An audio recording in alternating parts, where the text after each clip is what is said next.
Welcome to the Times of Israel's Friday Focus. I'm your host, Amanda Borschel-Dan, here with Lazar Berman, our diplomat reporter, who is actually going to be hosting this session with former Jerusalem Post editor Yaakov Katz, who is the author of the new book, While Israel Slept.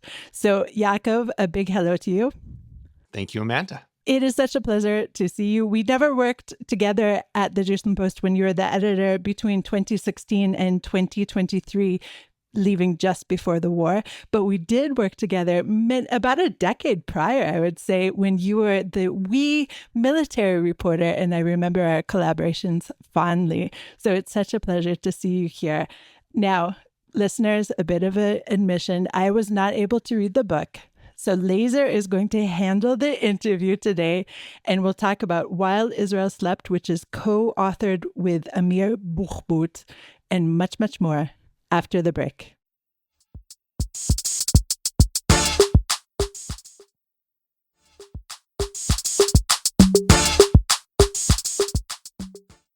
And we're back. I'm Amanda Borschel-Dan, here with our diplomatic correspondent Lazar Berman and author Yaakov Katz. Lazar, take it away.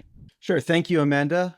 Great to be back from my Scotland adventures, back on Friday Focus with all of our listeners.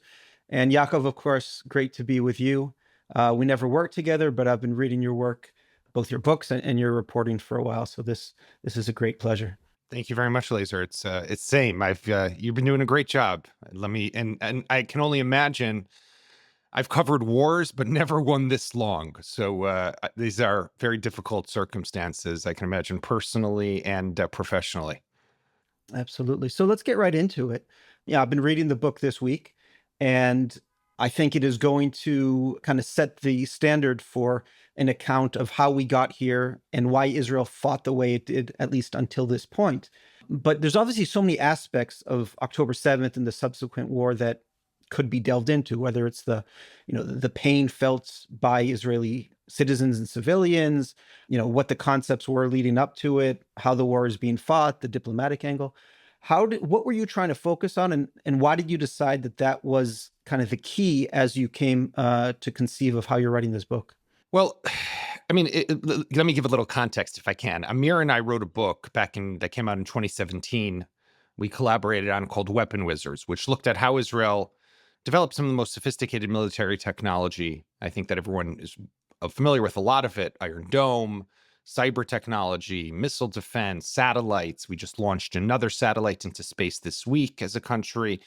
So we looked at how did this happen and where did this innovation come from? And then I wrote another book on my own in between, but we had been thinking about a new book and a sequel to that. And one of the ideas that we had was this thing that Israel had created, which we thought was pretty impressive, this really precision strike capability, a mixture and a merge of intelligence, tactics, and technology. And we went to our publisher at St. Martin's Press and pitched them on this book in the spring of 2023. And we signed a deal with them and began working on this book. And it was going to be, like I said, a sequel to Weapon Wizards. Comes October, and of course, everything changes. And I think like everyone else in this country and everyone else who has been closely covering the conflict and Israel's wars over the years with Hamas, like you yourself have, this was a great shock. How did this happen? How did the mighty Israel, and just to contrast it, how did the Israel that was able to carry out that significant, unbelievable pager attack against Hezbollah in Lebanon be able to do what the Mossad just this week was talking about, how its agents were under fire in Iran during the attack against the nuclear facilities? How was that Israel that was able to do those amazing, magnificent things fail so miserably when it came to the enemy that was deemed to be the weakest and the least strategic of enemies for this country? And as we began to look into it, and we pivoted with the book and began to dive deeper into what really happened, it was a much bigger story. And we felt that there was, I would even go as far as to say, and I don't like to toot our horn, but there's existential importance in understanding how this happened, because I believe it can happen again. Because ultimately, I believe that the people of Israel, we want something very simple and basic. We want to be left alone. We want to live peacefully and quietly. And to do that, we are willing to contain threats and to minimize them and to try to kick the can down the road, proverbially, and to believe in fairy tales that enemies that are genocidal can be deterred and contained just to be able to live another day of quiet. And unfortunately, while we want to be Luxembourg, our neighbors are not France and Belgium. So are you pointing at that as the kind of the main cause of the, of what led up to October 7th, our willingness to deceive ourselves? Or did you discover other deeper trends? You referenced, the intelligence strike complex. Maybe it was a move away from ground wars. So as you were doing this, what do you think are the 2 or 3 main discoveries that could explain this failure at every level? Yeah, no, I mean, what I just said, I think, is the deep down conscious of the Israelis. But definitely there were severe structural flaws, tactical flaws, and strategic flaws. I mean, we could give a couple of the examples, right? Intelligence-wise, we go into great detail in the book of what happened between the 6th and 7th of October. What surprised me when we began the reporting on this, okay, we knew that Hamas began its assault at 6:29 a.m. on October 7th. But what we didn't immediately know, and some of this began to come out in the 20 months since, was the flurry of activity that went on through the night, and how at the highest levels of the military, Herzi Halevi, the chief of staff, Finkelman, the head of the Southern Command, the head of the Gaza division, Ronen Bar, went from home to Shin Bet headquarters in the middle of the night, gathered his division commanders, held video conferences.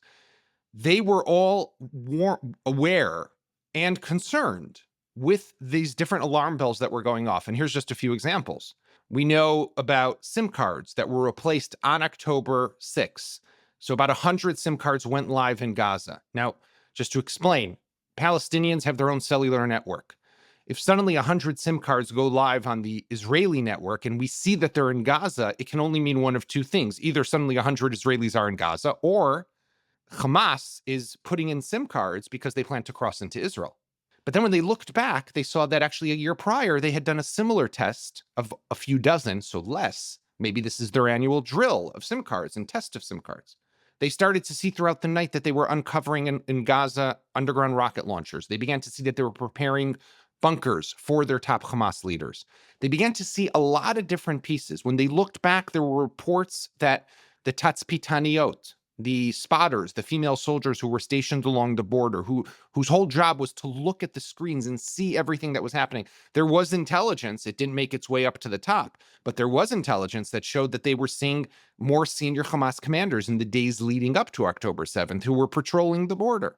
But all of this together did not lead them to make the right decision because they were caught in a dilemma. Is this a drill or is this an attack? And if it is an attack, what kind of attack? So we look at the intelligence failure. We look at, okay, we were surprised, that happens. Where were the defensive measures? Israel has invested billions of dollars in the border, in building a fence, in building an underground wall to stop the tunnels, billions, created teams, seismic experts, sonar experts, geologists to be able to discover when they're building a tunnel, where they're digging it, what tool they're using to dig it.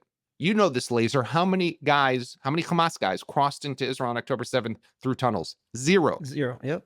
So all that money, all that technology that we invested, that we believed could contain them, collapsed before our eyes. And then where was the IDF response? And then when you look back and you go even further back in time, you see political policies that were put in place. For example, and this is just one, probably the one that gets my blood boiling the most.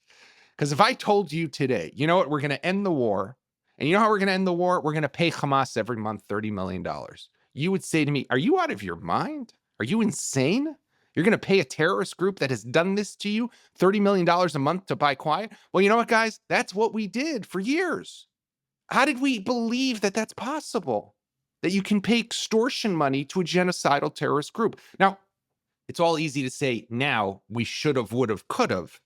But like I said in the beginning, we have to understand this because of that deeper motivation and consciousness of the Israeli, because it could happen again.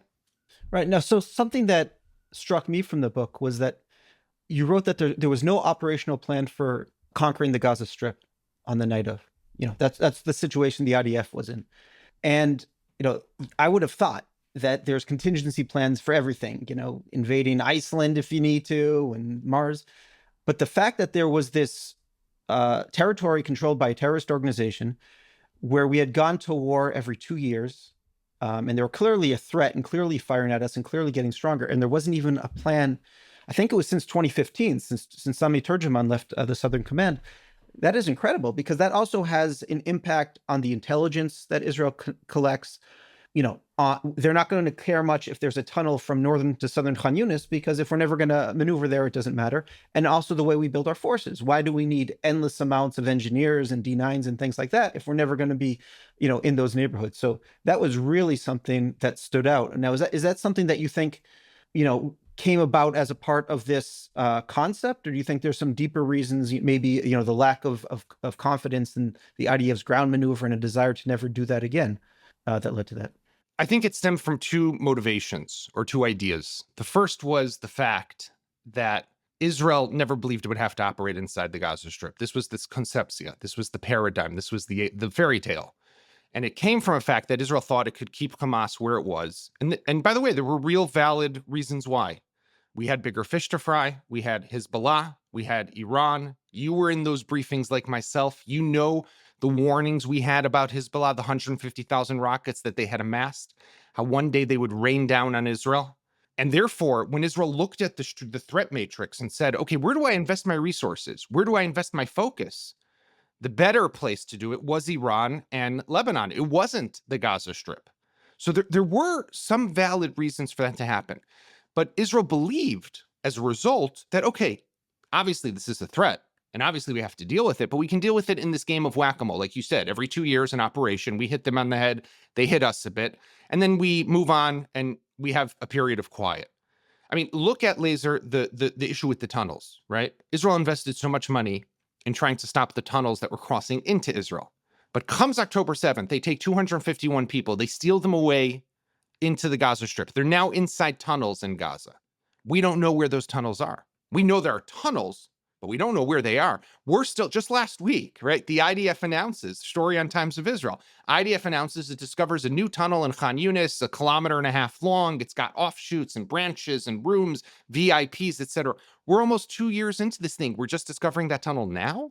And this is a result of the fact that we did not know the great extent of the tunnels. I'll take you back 1.5 years. Israel said, we've destroyed 70% of the tunnels. Well, you ask the IDF today how many tunnels they've destroyed, maybe 60%. I understand. What have we been doing? At most, yeah. Yeah, so we're still not there. And this is because we did not know. And the reason we didn't know is because we weren't collecting intelligence on the tunnels in Gaza. Because in our mind, why would, we know they have them. We know they move their people there. We know that they go down there in the event of an attack. But we'll never have to go in there. So you wanted an operational plan? There was no operational plan because there was never a thought that we would ever have to go there. I mean, it was almost, you joked about Iceland. It was almost like Iceland for the state of Israel. Yeah. And just to emphasize that, I mean, this is in your book as well, that they closed down the Unit 504 in the southern region. So they weren't collecting, human there.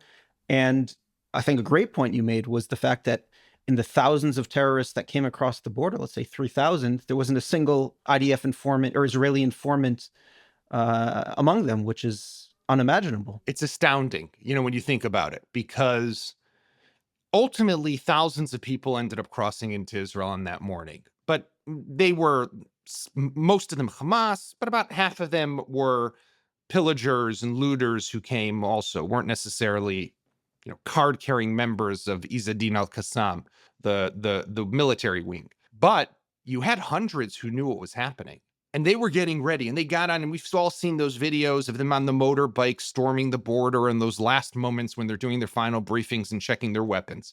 There's not one who could call their Israeli handler and say, hey, FYI, we're coming. Get ready. Sound the alarm bell. And then we met with the 504 people.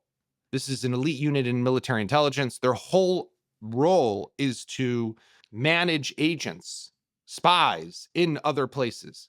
For the last years, many years, they've been focused on Lebanon and Syria, not at all on Gaza. We were so infatuated, in love with the signal intelligence, the visual intelligence. We knew everything because we had the technology. But while we thought we knew what we knew, we did not know what their intentions were. We did not know what they were really planning.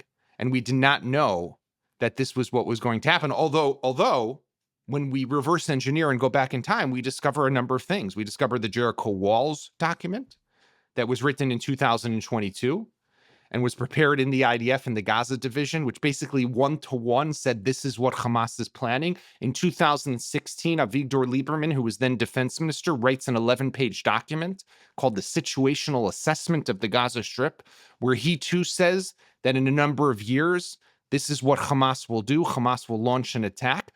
All of this, really, it was there. And by the way, Lazar, this is the most disturbing part of it. Hamas told us what they were going to do, right? They were on Telegram. They were writing it. They were announcing it. They were making speeches about it. They were saying, we're coming to kill you. And what was our answer? And this is obviously tongue-cheek. Our answer was, you don't mean it. You just want more money. You want economic prosperity. You just want more growth for the Gaza Strip. And the idea, the concepция again, was through economic prosperity, we can create assets for Hamas that they could potentially lose in a war, and therefore they would not want to go to a war with Israel. So now that we've seen October 7th and you've had a chance to review a lot of the intelligence and talk to people, what do you think Sinwar was trying to accomplish? Because it seems mad. He's going to have one good day, and his organization in the Gaza Strip will have, that'll be it for them, perhaps. So what do you think he was trying to accomplish? What was his game plan here? Well, I mean, I think there were some immediate objectives that he had stated for himself. And now there's some bigger ones that we've seen play out over the last almost 2 years of this war. In the immediate was he wanted to derail the Saudi-Israel normalization.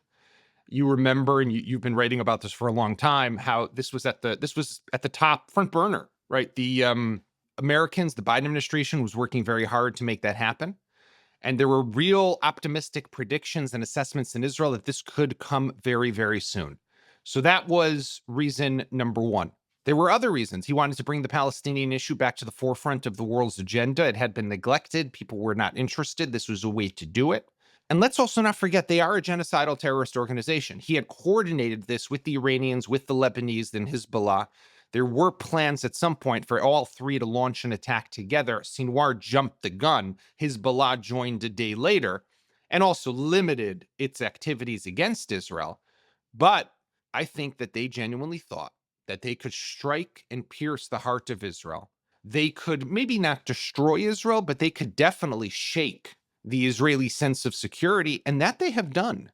They have traumatized the country. Now, there is the flip side to October 7th. It's a coin with two sides. Israel has re-engineered the Middle East. We have really dealt a severe blow to Hezbollah. We have taken on Iran's nuclear enrichment facilities, taken out their aerial defenses, really degraded their ballistic missile capabilities. All of that is true. And Hamas is degraded beyond what it ever could have imagined. Nevertheless, if you are now the leader of Hamas in Gaza, even today as we speak in September, and you look at the world today and you say, 1 second, I still got 48 hostages. I got Israel not clear what it wants to do. And I look at the world, and what's the world saying? We're about to recognize a Palestinian state at the United Nations. Hey, I'm winning this war to some extent, because let's remember, they don't care about their people being killed. They don't care about Gaza being devastated. What they care about is to cause us pain, to keep Hamas at the top of and keep Gaza and the Palestinians at the top of the world's agenda, and to also keep Israel isolated, hurting, and diplomatically in a very tough bind, which is all very true today.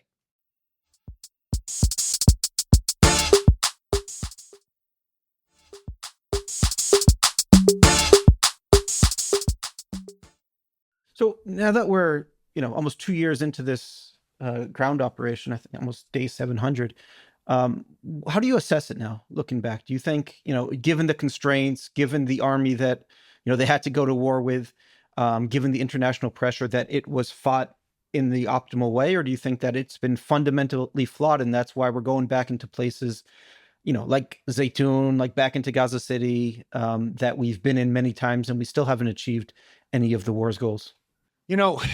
it's a tough one because on the one hand, the IDF has done a remarkable job. The soldiers have really shown amazing resilience and bravery and courage and really are fighting in very difficult circumstances. But with that said, I think where I look at this and my greatest criticism of the way the war has been managed is the lack of the outline and no articulation of what the day after and what the plan will look like. So if you're looking at the war in Gaza today, you're saying, one second, Israel is going back into places it went into these places, it pulls out, Hamas reconstitutes itself to some extent there. Now Israel has to go back in. Shouldn't they want to have someone else do that for them? Shouldn't they want to help facilitate the creation and establishment of that new governing entity in Gaza? Where is it? And why is Israel not doing it? And that leads people to believe that Israel just wants the war for the purpose of war and that Netanyahu wants the war for political gain. When really, I think there are genuine dilemmas here, right? And Israel has to deal with those, right? Like people who look at the war now and say, one second, why would Israel launch a new Gaza offensive? Hamas is willing to give back some hostages, at least in a phased agreement. Now suddenly they're making sounds that they might agree to a full agreement. But Israel's building up pressure, and it needs to use that pressure to get Hamas to agree to a deal. If people think that without military pressure, Hamas just is, one day says, hey, take the hostages. Come on, we know that's not true. You need pressure. So he's right to build up pressure. But if there is just a phase deal, should he take it? I would take it. But I also understand why he says, if I have the pressure now and I agree to a phase deal, I have to lower the pressure dramatically. I got to release the miluimnikim, the reservists. I got to stand down the army. Let's say 3 weeks in, suddenly Hamas walks away from the table. How do I rebuild up the pressure again? And then I'm just going to drag this out even longer. So if I have the pressure at the maximum level now, should I not use it to its fullest extent? I hear that argument. And it's legitimate too. Israel's in a really tough dilemma here. It's not simple. People tend to look at this as like a zero-sum game. Hamas says, they'll give back the hostages, take the deal, Israel, end the war. But then we look even at the day after. And what are Israel's options there? We got elements in this government that want to retake Gaza, control Gaza, resettle Gaza. It doesn't look like that's going to happen, thank God. But there are people who want it, senior people in the government. We have also senior people in the government, including the prime minister, who says, I will not allow the Palestinian Authority to take a presence in Gaza. Okay, so who exactly, who do we think's coming, right? And who do you think it should be? I mean, I think it needs to be a force that I would like to see it be something that has the support of the Saudis and the Emiratis and the Egyptians and the Americans for that matter. But I think there's no alternative to Palestinians. This is a Palestinian territory. The Palestinians need to control themselves. Right? It has to be governed by the Palestinians. No one else is going to come step up to the plate. I mean, it's just not going to happen. And it's not going to, I think, work in a way that will really be able to stabilize the situation. Does it have to be the so-called Palestinian Authority? Maybe not. But there aren't that many actors out there. And then when you hear reports, for example, like the ones that came out a few weeks ago, maybe 2 months ago now, about Israel giving weapons to the Abu Shabab militia in southern Gaza and Rafiah. These are former Al-Qaeda guys or, Islamists, whatever. These are not Zionists. These are not good people. We are giving them weapons because we think they're going to fight against Hamas. When I heard this and saw these reports, we wrote in the book about how Israel saw Hamas being established in the 1980s. How when it first saw this new organization, it understood fairly quickly that it was coming out of the Mujama al-Islamiyya, which was the Islamic association that Sheikh Yassin, the wheelchair-bound spiritual leader of Hamas, had founded. By the way, he got Israeli permission to found it in the late 70s. And it was going to be Islamist institutions to educate the youth. He turned this into the radicalization center for the Palestinians. This is what became Hamas. We then caught them with weapons. But what did we say to ourselves? Not a big deal because they are a counterweight to Fatah. They were the real bad guys, the Fatah guys, not the Hamas guys. So we've been down this road before. Did it work out well for us? I think we all know no. So we're going to do this again. We're going to arm militias. we're going to think they're going to be the solution to our problem. That's not just bad policy.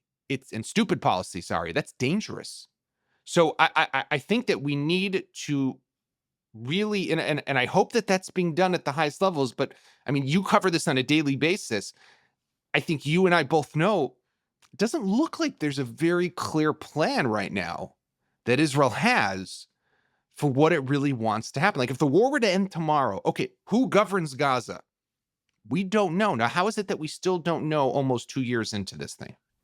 Yeah, and if you go back, let's say, if you asked even an American soldier, the lowest level in Iraq or Afghanistan, what is the goal here? I think they would be able to tell you, we're trying to, protect this legitimate government that, that it was elected and is pro-Western. I don't think even senior officers in the IDF or even the government, as you said, could tell you. So I think that is absolutely something to be concerned about. I just want to ask you, we talked about the conception, the paradigm, the conceptia. And of course, October 7th happens a day after the 50-year anniversary of Yom Kippur, where that terminology comes about. Looking forward, do you think, or are you worried that we have these paradigms about other things that we're only going to see after we pay the price? Are there other things that you can point at or say, wait a minute, even if we got intelligence about this, we might miss it because we, across the spectrum and across the establishment, are all thinking the same way? But firstly, I just want to say one thing on what you just said before about the military not knowing and still not being able to explain. By the way, this leads to the breakdown in trust that we're seeing playing out right now between Eyal Zamir, the chief of staff, and the government, with Zamir saying, don't do the offensive, take the deal, and Netanyahu saying, we have to plow forward. So this breakdown in trust between the military and the political echelon partially stems from the lack of articulation of what we need to see happen. But to your question, I'm deeply concerned because I do think, and that's why Amir and I ended the book with kind of a prescription of sorts of different ideas of things that could be done to try to minimize that surprise element. So we talk about some intelligence structural reforms. We talk about relations with the United States that we need to invest more to preserve. We talk about the preemption strike policy, how Israel needs to change its national defense doctrine and go from not containment, but when you see a threat in the beginning, even if it's one rocket, you take action because one becomes 100, becomes 1,000, becomes 10,000 fairly quickly. And therefore, we have to operate. We'll have to live with a sword in our hand for many years to come. But I think that if I look at the conceptia and the different places of where this could potentially blow up again in our faces, I think right now the vigilance is at the level that it needs to be. We see that with continued strikes in Lebanon. We see that with continued activity in Syria. And we see that also with this high level. And we know that there's a lot of talk of maybe renewed operations and hostilities one day very soon with Iran, whether Iran attacking Israel or Israel having to once again operate in Iran to continue to degrade and their capabilities and prevent them from construction. So that's not over. I'll tell you where I don't think we have fully internalized the paradigm, and I think is existential, is internally and socially in Israel when it comes to social cohesion. And I know this isn't the military topic, but there are two elements that I'll just point to briefly. One is the Haredi draft.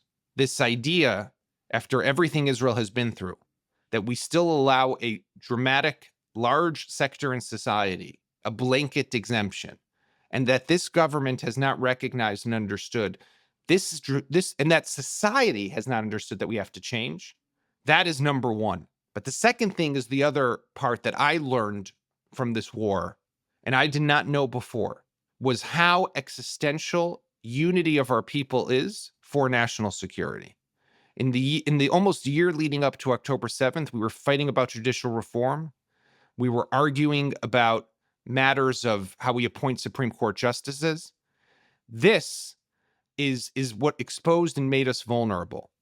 And this is something that we cannot allow to happen again. So that paradigm, unfortunately, those ideas have yet to really take hold and be understood that they need to change.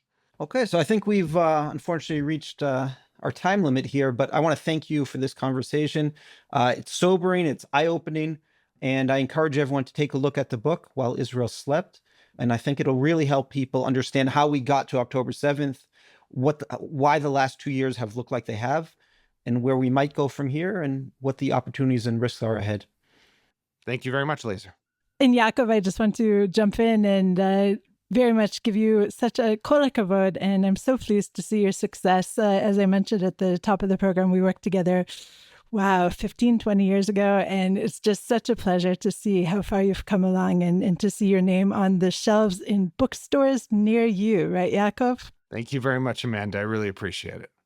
Thank you so much for listening to the Times of Israel's Friday Focus. Please check out another installment next week. This episode was produced by the Podwaves. If you have any questions or comments about this or any other episode, please drop us an email to podcast@timesofisrael.com. Until next week, shalom.